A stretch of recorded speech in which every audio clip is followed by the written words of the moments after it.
In today's debate, we are discussing the issue of the legalization of motorcycles. As you may be aware, in Ghana, there's a ban in place on the commercial use of motorcycles. To this effect, the opposition National Democratic Congress has promised, as part of their manifesto, that when elected into office, they intend to repeal this ban for a plethora of reasons. Today, we've invited two very prominent young people to speak to this issue, to discuss the issues and then pick out the issues. Let me first introduce Theophilus Saki Sosi of the University of Ghana Law Faculty, who is speaking for the proposition in today's debate. He would argue against the ban of Okada and for the repeal of this ban. Sosi is a former PRO of the University of Cape Coast, and he brings 6 years worth of debating experience to today's stage. Against the motion is Joseph Mireku, also a former PRO of the KNUST.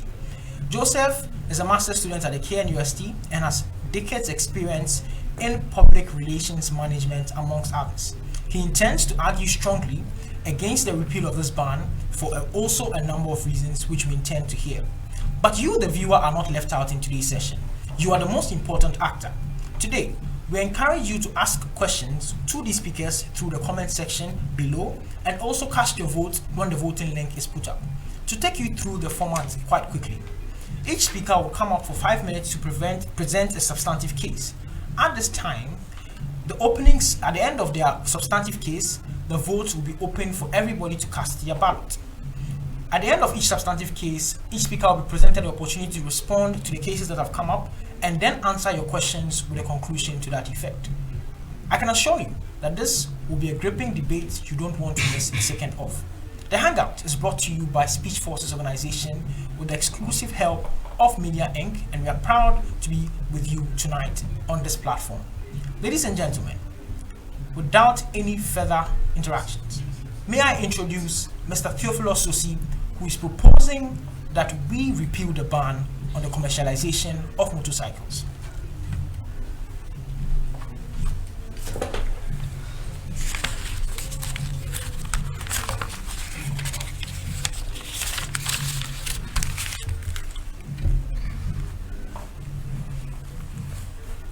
It's really exciting to be part of this very important national conversation on legalizing commercial motorcycles.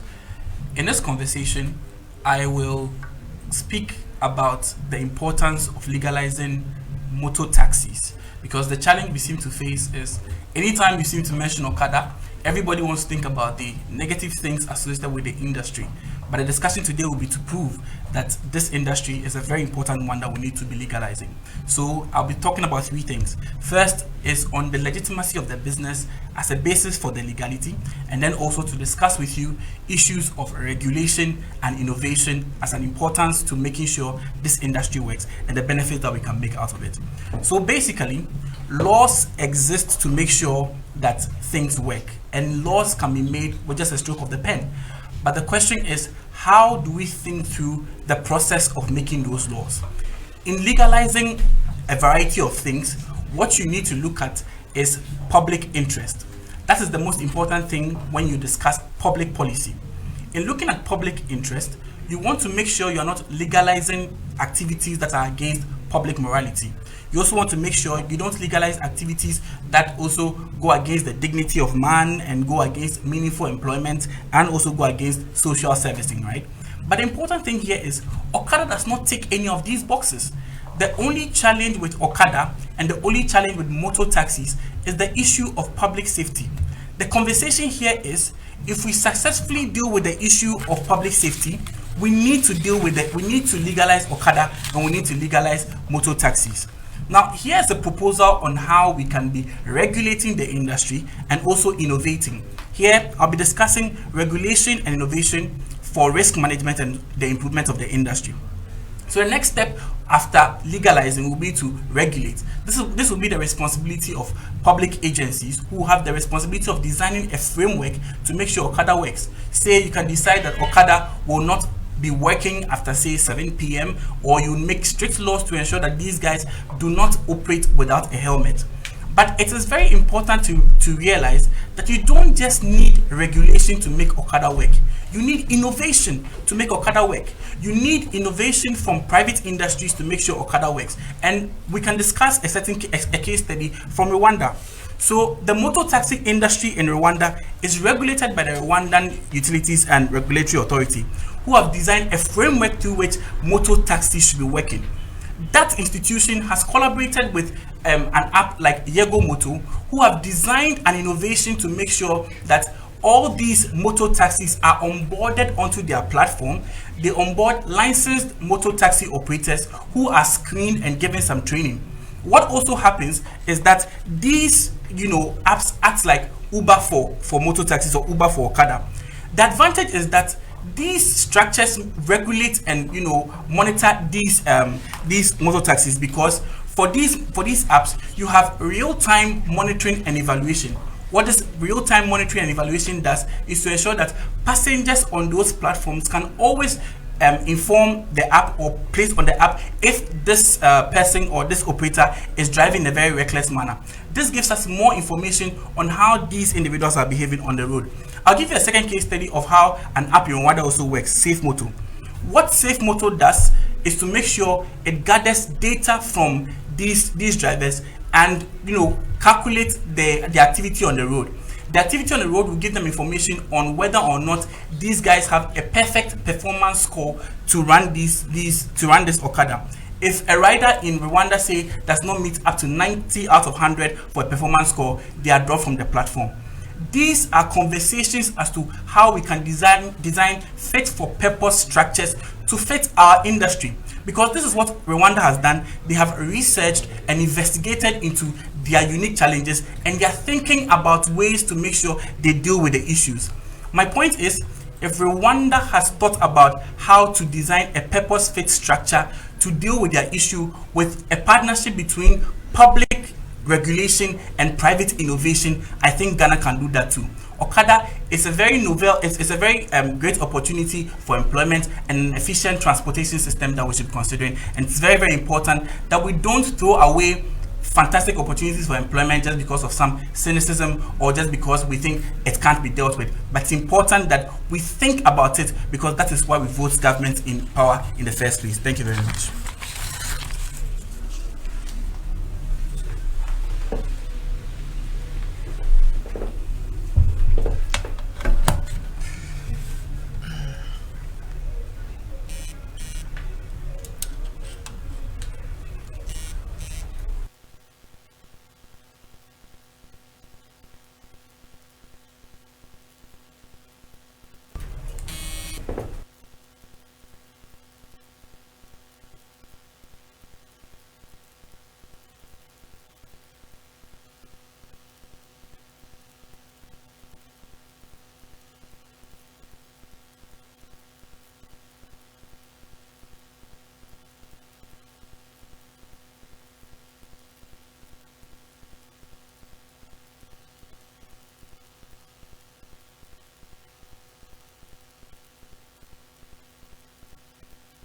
Really an issue of public interest and an issue of public safety.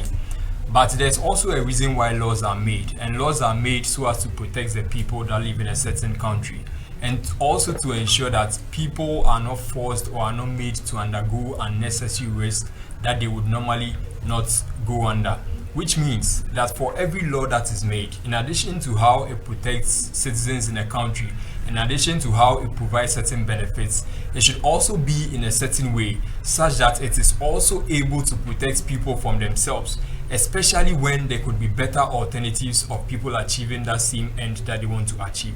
Which is why in this debate, I strongly stand to speak against the legalization of Okada, because of the inherent risk in which we have with commercial motorcycle riding, and also the risks that come if this particular thing is legalized. So first thing is that the motorcycle in itself has some inherent dangers which you cannot really do away without. However, commercializing it or legalizing that people pick passengers for a fare highly also increases these risks. So in some of the safest jurisdictions that you have, places like the UK and the USA, where motorcycles and traffic issues are highly regulated and there's a lot of safety in the system, you find very dramatic statistics. So in the UK, for example, a person on a motorcycle is 63 times more likely to die or to be seriously injured while on a motorcycle. This is in a place like the UK. In the USA, for example, a person on a motorbike is 27 times more likely to die or to be seriously injured while on a motorcycle. And again, these are very safe jurisdictions with speed cameras and with a lot of regulations on people wearing protective gear. And these are the statistics you have over there. So in Ghana, where the regulatory framework is very, very lax and very, very weak, and even in status quo where Okada is banned, you see so many of them around. So there is no way that that kind of statistic can be even better in Ghana. So I'm thinking that in Ghana, once you get on a motorcycle, especially as a commercial rider, your chances of dying or being seriously injured are much more maximized, so about 100 times more likely than someone in a car. And so the risk that comes from being on a motorcycle is so much more in Ghana. That is why we don't need to legalize it. But then someone would say, well, if you're on a motorcycle and it's risky, what does the commercialization aspects bring to it? Two things that come. So there are certain perverse incentives when you legalize motorcycle riding. First thing is that because riders want to have a lot of money, because they want to pick a lot of people, drop them off quickly, and then make a lot more money, there's less incentive for them to take care. So you have people speeding, you have people having more disregard for traffic regulations. And so once there's that monetary incentive, people are going to be more careless, and that's how you get more people killed. Second thing is that because the passenger is paying, and it's not like a family member or a friend, the rider also has a less incentive to protect the passenger so in situations where there's a likelihood of a crash or of an accident, the one riding has less incentive to safeguard the life of the person riding. And so it's much more likely that one, you can have a crash, and two, the rider who is more trained won't do anything to ensure that the rider is protected. So there's more risk even for the person who's riding on it. Third thing also is that there's also a huge economic cost that comes with Okada riding, right? Because for all the employments that you think will be created, it means that for everybody who gets injured while riding an Okada, there's that extra cost for him to seek healthcare. Two things there we can find. One, he's already not making so much money from riding. But two, if he's injured, he has to shell out money to pay for the medical costs. Medical costs which were highly avoidable if there was no Okada in the first place. But secondly also, even if he's on health insurance, on government subsidy, that means there's now more burden on the healthcare system, on public health systems. And it means that people who actually need it, or people who unavoidably had to go to hospital, now cannot because of the extra cost of Okadas that's now in the system.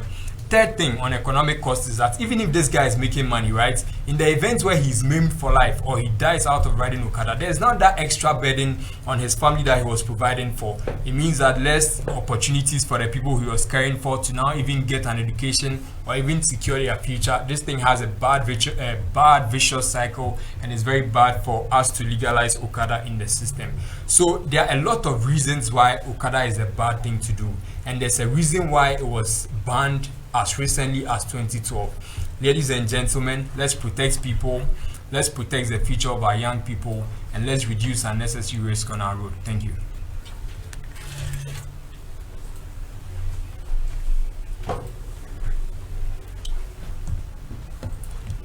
Well, this has been a very interesting 10 minutes of academic engagement where we've had varying opinions on the proposition or opposition to the legalization of motorcycles for commercial purposes. Sosi has argued, amongst other things, that because of the tendency of Okada to succeed in places like Rwanda and Nigeria and Kenya specifically, and because of the need to put a proper checking mechanism such that we protect lives, this is already going on, and then we might as well embrace this because this provides a lot more opportunities for young people and has commercial viability. Joseph has said that looking at the death rate that is very apparent with the use of motorcycles, it would be insane on the part of any government to go towards the line of legalizing the use of motorcycles for commercial purposes, because this encourages people to use it more, and then the risk involved is something that we cannot possibly contain. We encourage you to join this conversation with your questions on the Facebook stream, and we ask that you ask these questions to the speaker specifically so that we can direct these questions to them. At this point, We will take a short commercial, and when we are back, we will take substantive responses to the cases that each of the speakers have presented. Remember, this is the Hangouts debate series brought to you by Speech Forces Organization in collaboration with Media Inc. We are discussing the political question of Okada. What should be done with it?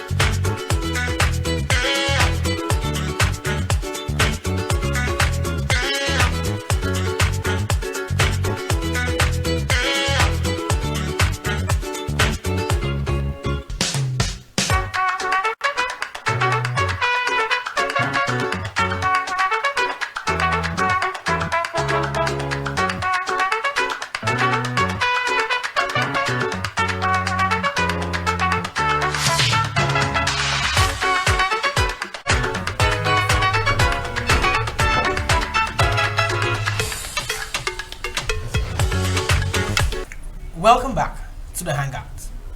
This has been a very important discussion on a very topical issue in our body politic. We continue this show by engaging the speakers, Mr. Theophilus Sosi and Mr. Joseph Mireku, on their various responses to each other for the next 3 minutes. We encourage you to take part in the poll via the link that has been pinned to the Facebook stream, and also drop in your comments and questions which will be read on this platform. Stay tuned.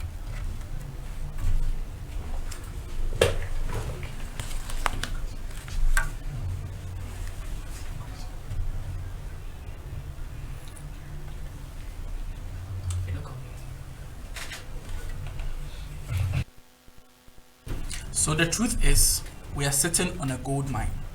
And my recommendation and my proposal has been that you legalize commercial motor taxis, you regulate them strictly, and you also throw in an innovation. What that innovation does is the example I've given to you from countries like Rwanda and from Kenya. That is not to suppose that Rwanda and Kenya are doing well in everything, but to make you understand that for countries with similar circumstances like ours, they have found a way to make sure that the system actually works for its people. Where your vote should go in this particular conversation is which side actually ensures that there's a balance of interests. You need to consider the stakeholders involved in this particular conversation. There's government, there are businesses, there are these Okada riders in themselves, and there are people who need this transport system to actually go about their daily lives. The question is, how do we make sure that all these people along the value chain actually receive something? Is it in just banning the industry and making sure that people can't get jobs from it, people can't benefit from the efficient system, and private businesses can't make money from it? That's not the answer. That's not supposed to be the response of government to issues like this. We need to be thinking about how we can make sure this system actually works. That's why the recommendation has been to legalize, to regulate, and to innovate to make sure it works. But Joseph talks about how there are evils of commercialization, right? Where people may want to make more money, and so they may disregard traffic regulations, may disregard safety practices and all that.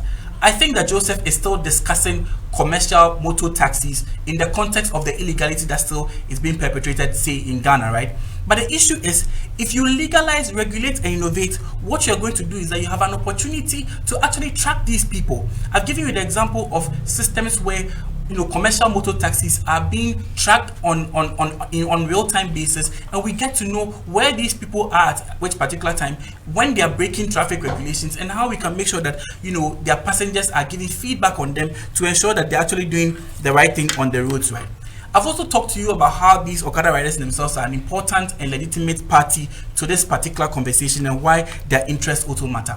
But then the response we also get is, oh, there are alternatives. The truth is, alternatives exist on both sides. If you legalize Okada, you still have the opportunity to employ people in other areas. That means in a situation where you would have employed, say, 100 people in the Okada system, right, and you'd employ 100 other people in other areas, what you've done is you've actually created employment for 200 people. When you ban Okada, and you still talk about alternatives, what you do is you exclude the Okada riders from the employment opportunity, and all you have is 100. We think it's very, very important that we have a government and we have a system that's actually involving everybody and has a system where people are actually benefiting. But on the argument of, oh, there are risks and that people have accidents in the statistics from the UK and the US, statistics from rider hailing apps or platforms, even in Nigeria, Max Okada, indicates that over the last 5 years, for 2 million rides, there have been no death. This goes to show that when you have a system where you are regulating and innovating, you actually do a great job reducing the number of mortalities and reducing the number of casualties that you may have. The truth is, and this is very important for you to consider, there are risks in every transport system. The issue is, should we just abandon transport systems because they are associated with some risks? The answer is no. The answer is to regulate them and find innovative ways to make them safer. If you think that taxi motors have got a higher risk, I think that what you should be doing or what you should be thinking about is how to find stricter regulation to make sure that this is actually working. The response to this is not to just say, let's just let it go away or let's just ban it. The response is to make sure that we actually have a system that engages everybody. My conclusion is for Joseph to prove to us why Okada or commercial motor taxis are working perfectly in places like Rwanda and Kenya, and why we can't do it in Ghana. That's the simple question. Thank you.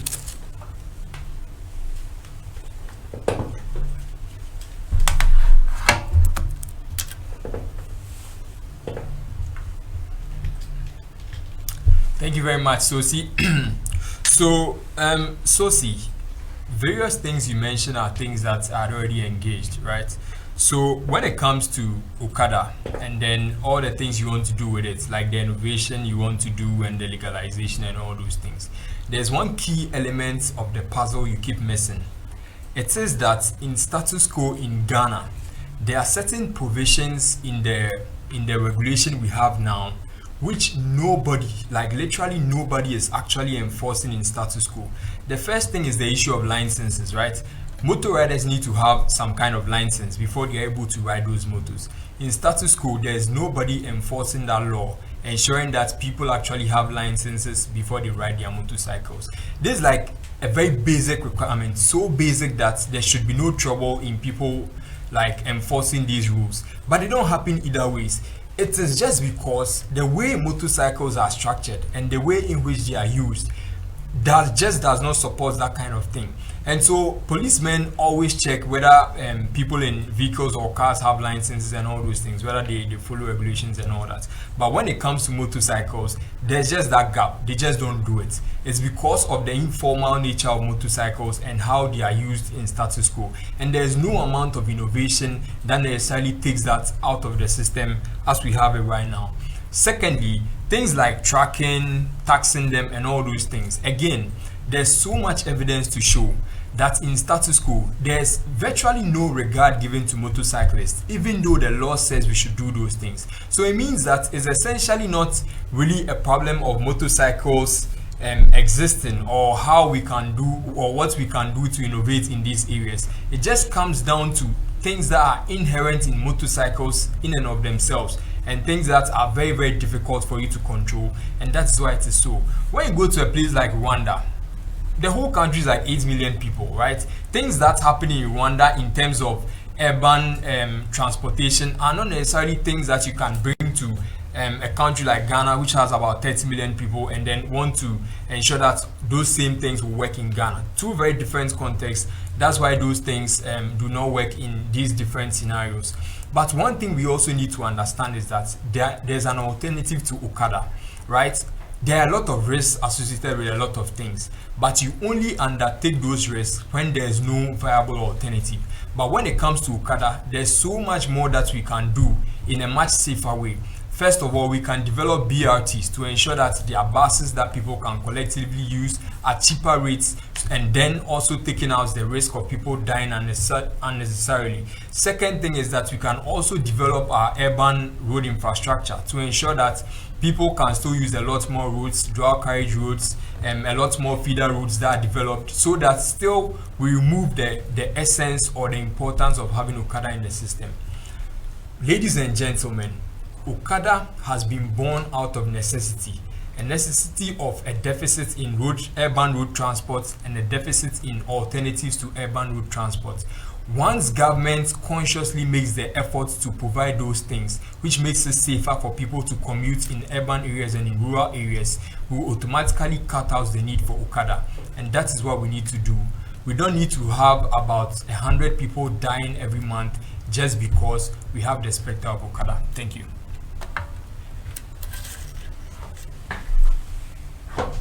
Right. Thank you to each of the speakers for your very engaging speeches in respect of their positions for today's issue on the table. Ladies and gentlemen, at this point, we shall be taking your questions. We shall address 2 questions each to the speakers, after which they would have some time to answer these questions. So I shall start with questions addressed to Sosi. Sosi, this first one says, in your view, which is tougher and more long-lasting, building an effective mass transit system or legalizing Okada? The second one says, what has changed between 2012 and 2020 to warrant a repeal of a law instituted for good reasons, including public safety? So those are your questions, Sosi. And then Joseph, your questions. How do you defend boxing or mining against all the health and safety concerns and still say that commercial motorcycling businesses should be banned for safety purposes? Again, how does your world look like, and why is there a neglect of implementing the ban now? So those are your 2 questions. Just to recap on them. So, in your view, which is tougher and more long-lasting, building an effective mass transit system or legalizing Okada? And what has changed between 2012 and now to warrant a repeal of a law instituted for good reasons, including but not limited to public safety? And then Joseph's questions are, how do you defend activities such as boxing and mining against all the health and safety concerns and still say that commercial motorcycling businesses should be banned for safety purposes? And again, how does your world look like, and why is there a neglect of the implementing of the ban as it stands now? We shall invite Theophilus, Sosi, to pick up the first set of questions.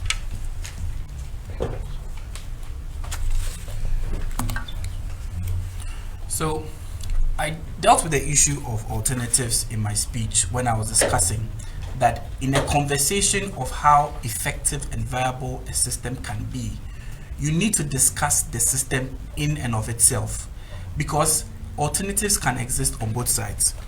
On the question of which between transit systems and the Okada systems will be more effective and sustainable, I believe that both systems can coexist and both systems are sustainable. We don't necessarily have to choose one.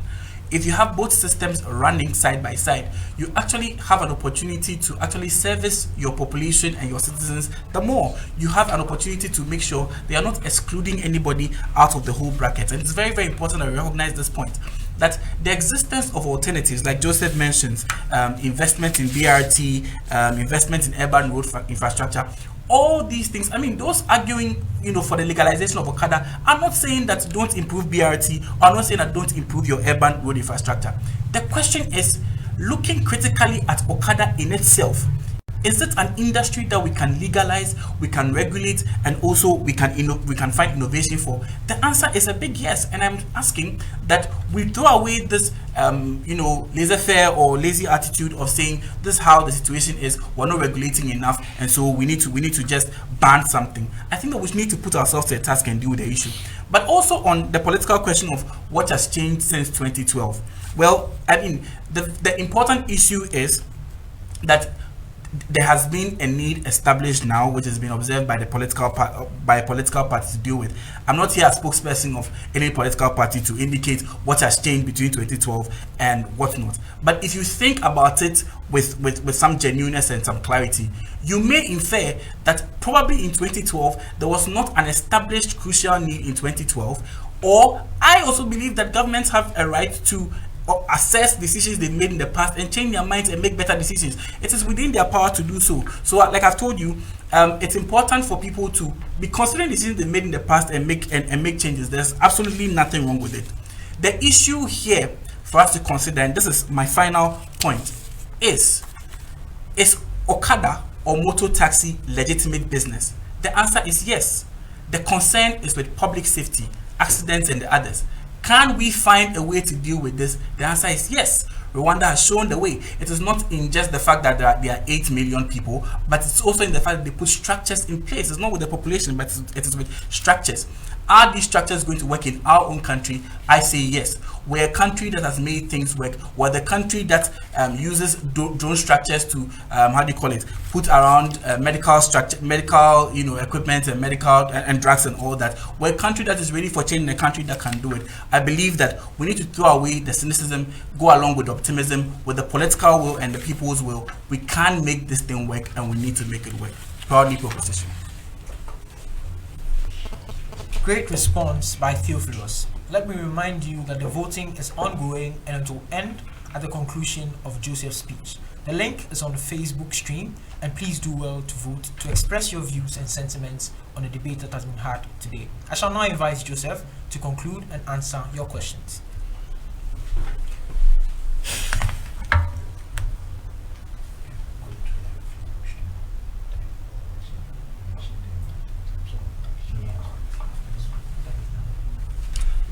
Thank you very much for the question. So 2 questions that I'm addressing. The first one is about why we have things like boxing being legalized, things like boxing and mining legalized, regardless of the kind of risk that we have within those places.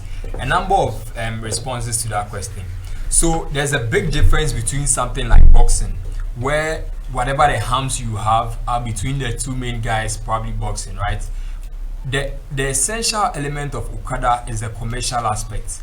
The commercial aspect involves somebody who, for a period, gives up all his chances of dying or living to a third party, right? And that risk or that giving up the control is very unnecessary. Unlike boxing, where everybody consents to do that thing, in Okada, there's a third party who really has no control over the process, can't opt out and all those things, and we think that that's why it's bad. But secondly, also for things like mining, if there was a way to get into a lab and then whip up some gold or whip up some petrol, then there really wouldn't be any need for you to raise the lives of miners. But it's because there's no alternative. Like that's the currently in status quo, that's the way to get gold, and that's why people still mine regardless. But with Okada, there are much more viable alternatives. We've seen it in Europe, we've seen it in America, where BRTs have been developed, and there's no need for people to die.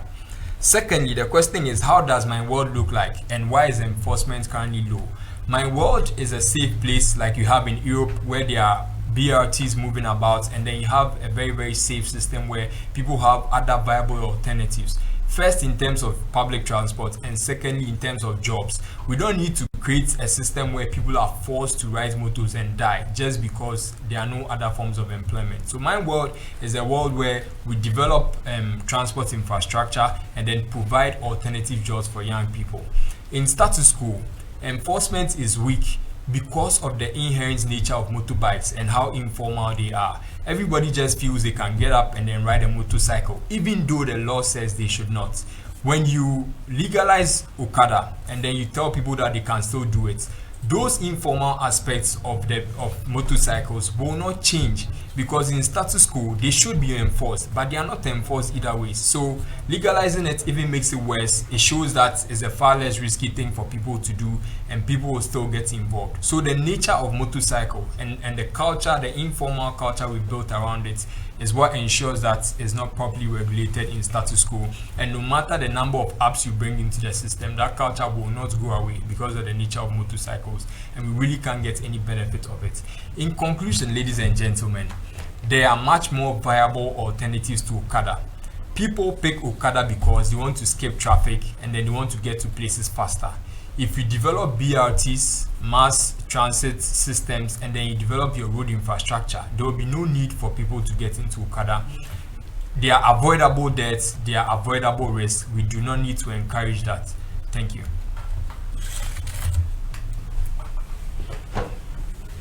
Very interesting analysis provided by Joseph Mireku. Again, this has been a very interesting debate. We're glad to have you here, and I'll take the opportunity to read some of your comments.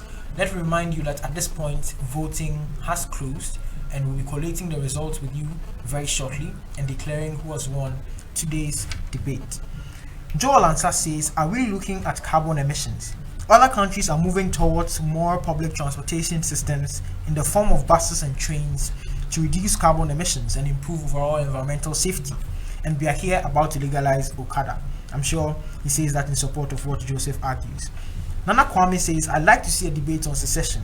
I want to hear what young people think on the growing security issues around the Volta region. This is something that I think the Speech Forces Board should consider, and then possibly in the future we could look at it. Nana Kojo says, why do we always rely on arguments using Rwanda? Is Rwanda a perfect country? That's also a very interesting one that we see. Boachin Amiche Isaac says, Sosi, how does a country that fails to enforce a ban manage to regulate its legalization? So he argues that due to the laxity with which we enforce our laws, how do we even intend to regulate something that we can't enforce in the first place? Marcelina Mensa says, very valid points made by Joseph Mireku. That's also a very interesting one that is coming here. And Jacob Johnson Atakpa joins us and says he is enjoying the stream. We are grateful for all of you that have joined us on today's platform. It has been a very interesting conversation in respect on the commercialization of the use of motorcycles in this country. Indeed, it is something that must be looked into. Young people have preferred opinions in respect for and against these various positions that the political parties have offered, and that is what we seek to do at the Hangout in this light. Every week, as you know, we'll come your way with more interesting topics and discuss these issues with young people to pick their minds and their opinions on what is relevant in that respect. I'm being informed that the results for today's debate session is ready, and then I would be ready to declare the results very shortly. But before we do that, let me remind you that the Hangout is brought to you by the kindest courtesy of Speech Forces Organization, which is a public advocacy and interest group that helps young people hone their advocacy skills and debate skills across the country. If you're interested in joining this platform, send an email to speechforcesorganization@gmail.com, and then we can pick it up from there and you can join us, engage in that light. Media Inc., also a very important media platform that has diverse content in respect of what they do on this particular Facebook page, has partnered us in this respect, and then we are ready to go. So we have the results.